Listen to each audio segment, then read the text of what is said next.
Yeah.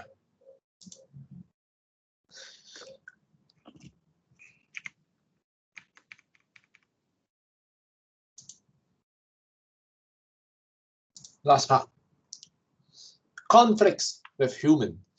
So what types of conflicts? Conflicts between human and raptors.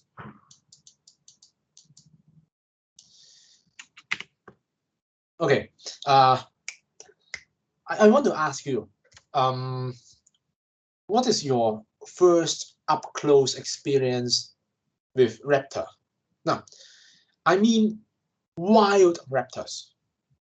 Perhaps it can be urban raptors, it can be rural raptors.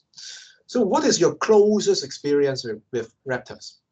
In the past, I've seen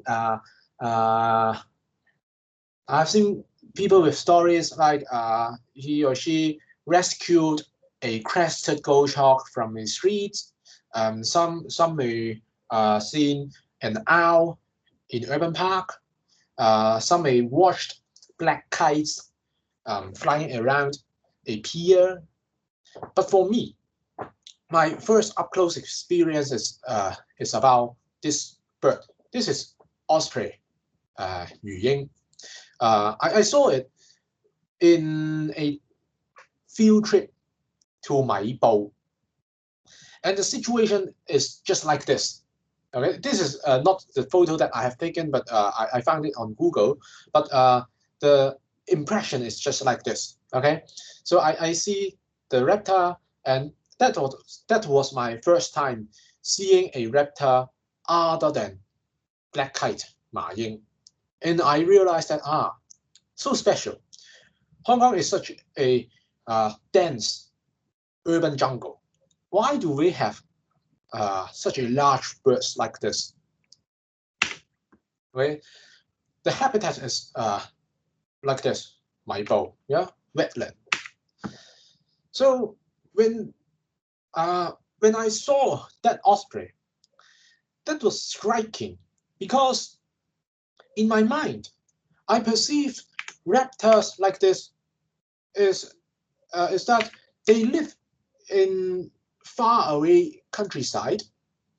But then later, I get more knowledge about raptors, and I know that some live close to us, to human settlements. Just as what I introduced, peregrine falcon. There are other examples: crested goshawk, kestrels, black kites, common buzzard, collared scopes owls. A lot of examples. They live close to us.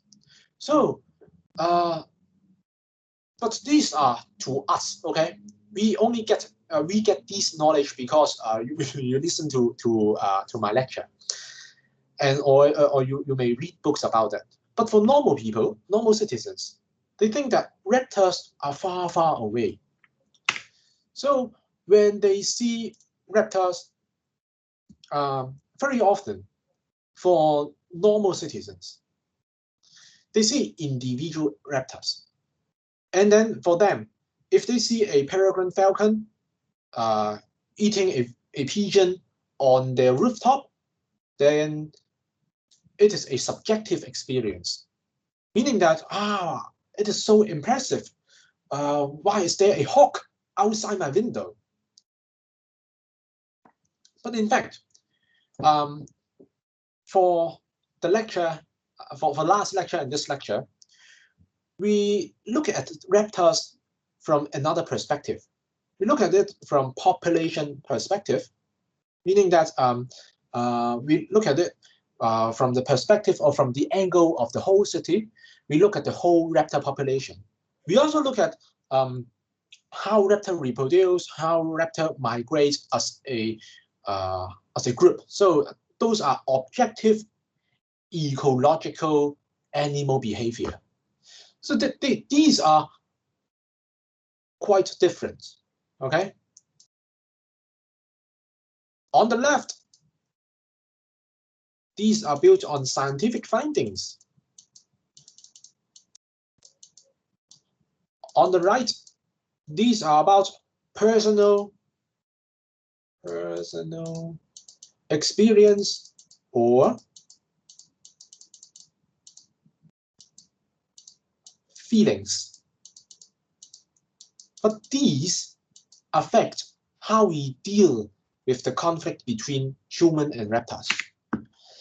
So let's use this two continuum model to analyze the benefits and costs of reptiles in our cities. So you see, this is a peregrine falcon, and it is catching a feral pigeon. So it is a good phenomenon for us, because the whole population of urban reptile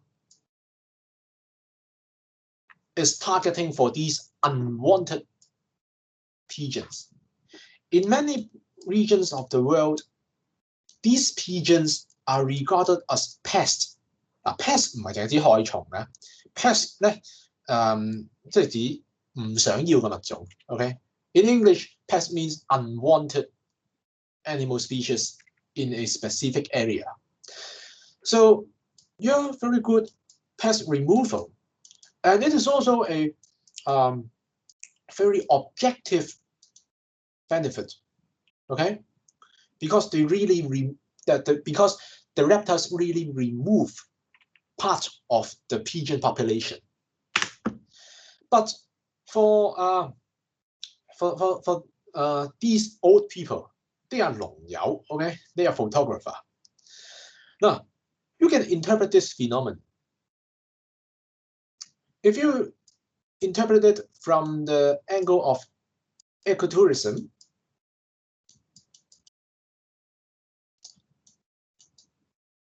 生態旅遊點講咧？生態旅遊即係so that is about economic, yeah. Now, if you want to go to travel abroad and see some endangered species of reptiles, you may have to pay several thousands US$. So these are the economic benefits. So we are talking about money, measurable, right? Observable. So these are objective benefits. But for ecotourism, if you want to see a spectacular bird or a spectacular reptile, you are only seeing individual reptiles. So that is individual level. Okay. Of course, there are some other benefits. This is vulture, 禿鷹, and they are eating corpse. So as they consume the corpse, they are removing unwanted organic material. Perhaps it is for hygiene purpose. If they remove the rotten meat on the corpse, then there will be less bacteria, less virus. Yeah, better for us, for human. So it is the whole population of the reptile community or the vulture community doing this job. And the removal of these corpse is an objective benefit. They really remove it. You can count how much biomass they remove. It is objective. How about this? Now you see they are using a bald eagle as an ambassador for education. Let's say for environmental education. These kids, upon seeing such a large reptile, handsome reptile, of course they like it. But it is a subjective experience. Some kids, like me, will like animals, but some kids may not like animals. Yeah, so this is subjective benefit. And it is an individual. It is at individual level, because you do not use every raptor for education purpose. You only use one or a few individual for education purpose. So I would say that it is an individual benefit, and it is a subjective benefit. So it is how we use this model to organize or categorize the benefits. How about the cost? Now you see, this black kite is rushing towards you. Why? Because the photographer is walking too near to the nest of it. So for some people, they do not like the nest because they may view this nest as a nuisance. Nuisance. But are all reptiles nesting on these artificial structures? I don't think so. So it is just an individual and subjective cost. Okay, just few reptiles doing this and affecting not too many people. And how about this? You see, this is the cockpit of a helicopter. And then the cockpit window is broken because there is a bird strike. 鳥撞, okay? Now this is causing economic loss, and it also damaged the vehicle, causing potential injuries or even casualties. And there is a database for such incidents. And I would say that such incident is quite common for the avian logistics or flight companies. So this is a objective cost. Objective cost. And it happens on a population level. Okay? This is not desired. So these are not good in terms of I mean in economic terms. And also you have something you sometimes see news like this. In some towns or smaller cities, people keep chickens and then and small farm animals, and they see this is eagle owl. You already saw it in the last lecture. 貓頭鷹藏雞場當死神，一夜弄死384隻雞。Quite interesting. But this is the economic loss. However, only a few reptiles dare to go to the chicken shed and cause such huge damage. So I would say that this is an individual but objective cost. Okay. And of course, you see sometimes reptile nest on tall structures. This is I think it is a telephone tower. Okay. And then the nest there. Now, due to law restrictions, you cannot remove it without a permit, because reptiles, in many places on the world, reptiles are protected species. But on the other hand, the maintenance or the repair of such a tower will become quite difficult if you have a nest there. So again, this is an objective cost, so you do not want it to happen.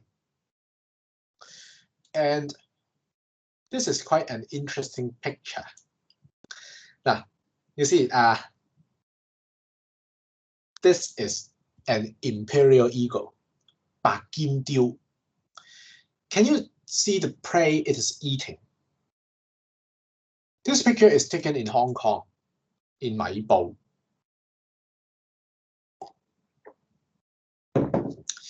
Sometimes people do not like raptors because they are in conflict with conservation goals.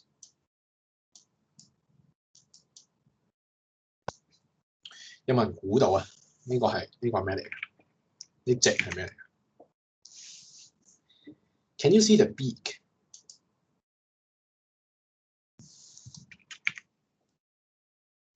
Black face 係啊，黑面琵鷺啊 ，black face spoonbill。可能你哋讀小學嘅時候已經聽過黑面琵鷺係嗰啲，即係嗰啲瀕危嘅品種。OK，people spend so many resources like time, money, manpower to conserve black-faced spoonbill. But suddenly, you have this 白肩雕, this imperial eagle, catching a conservation species, kill it, eat it. Then the conservationists may be so frustrated. They may not be angry because they know it is part of the cycle in the nature. It is just a normal natural process in the food chain. But they will be frustrated. But at the same time, this species and this species, they are both endangered species. And you can see another eagle waiting here. This is spotted eagle, wu diu. Okay, so 1, 2, 3, 3 of them, conservation species. Okay, endangered. You want to conserve them, but you do not want raptors to hunt black-faced spoonbill. So of course, this is it occurs not just in Maibo. It is an objective and population cost of having raptors around. It is.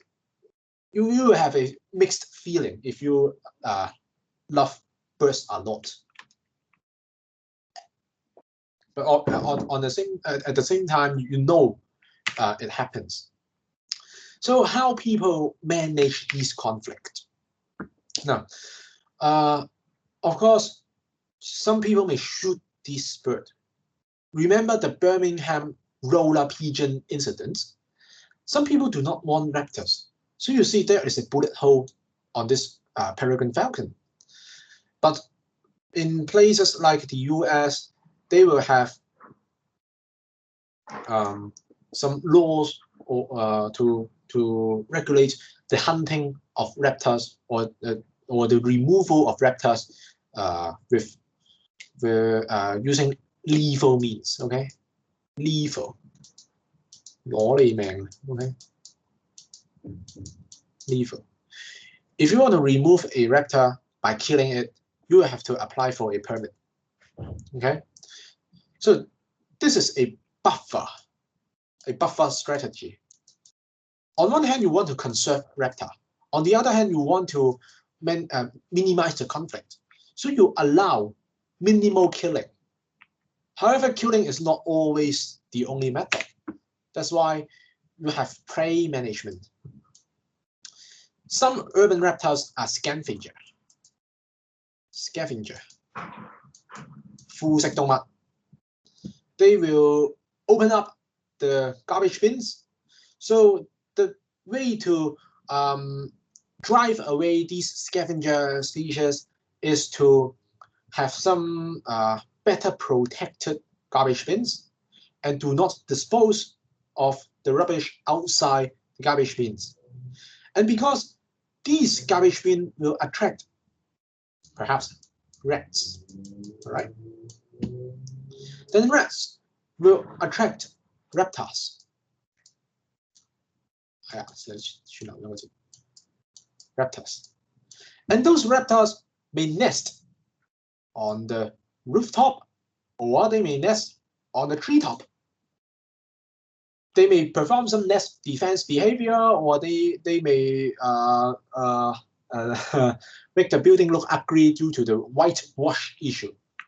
So if you control the problem at the source, you are effectively removing the rats, thus removing the reptiles, saving you from the chain reaction. So that is strategy number 2, prey management. Some people may say that, okay, let's trap the raptor and then translocate them. The word translocation means that you trap a raptor alive and then transport it somewhere else and then release it back to the wild. However, I would put a question mark for this strategy. It is because raptors is known for fidelity, 忠誠度, okay? Habitat fidelity or home range fidelity. No matter how far you translocate the bird will find its way to its original habitat. So this may not be a long-term solution. So live trapping and translocation. And of course, sometimes you can use some anti-perching or anti-nesting device. So these are the PV panels. PV panels. In Chinese, they are 太陽能板. But there is some space between 太陽能板 and the rooftop. Yeah. As I mentioned, some urban reptiles like peregrine falcons, they are good urban adapters. They may squeeze inside these gap habitats and build a nest. So a good deterrent would be to put a wire mesh to deter these reptiles to nest inside these areas if you do not want them there. And you can provide additional nesting sites. Remember this is white-bellied sea eagle or 係咪嚟嘅？好遠睇唔清楚。Or this should be osprey. This should be 魚鷹, okay? And then this species has a habit to make nest on very, very tall building or tall poles. If you do not want it to make a nest on telephone towers or electric supply lines towers, then you provide additional nesting sites like this. These are just normal unused logs, okay? Long pieces of wood. It could be harvested from dead trees. Then you tie them up together and put some branches on it. It will attract the osprey. So the osprey is now attracted to this artificial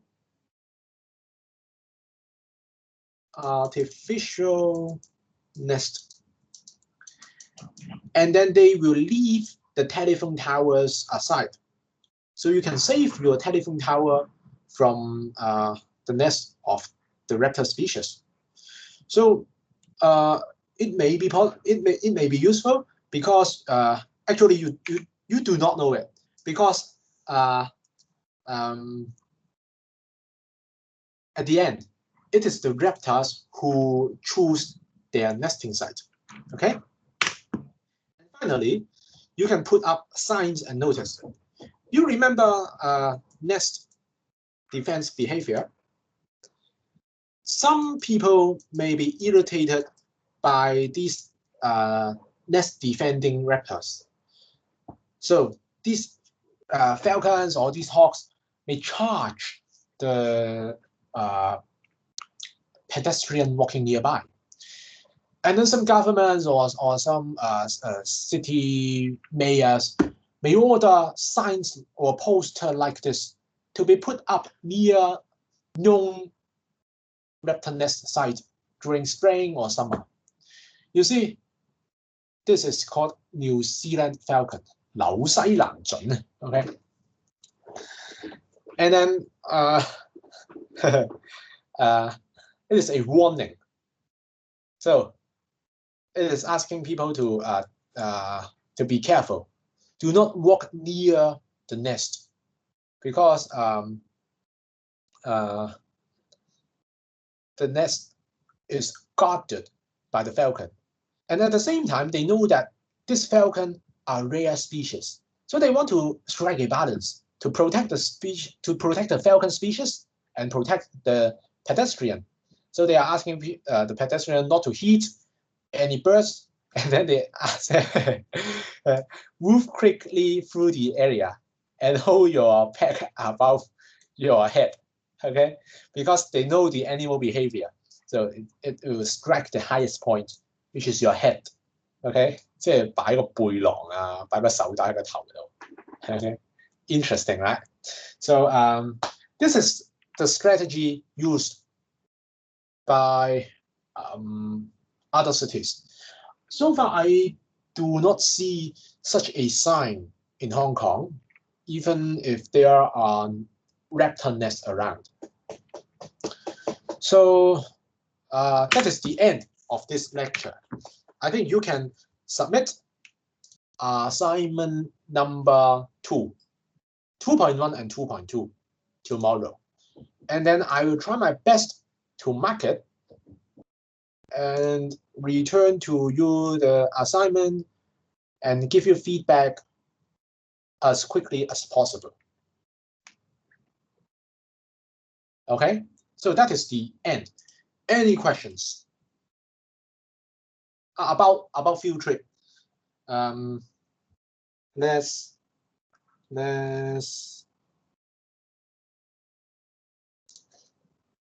Let's take it to the next week. Okay, I will change the schedule.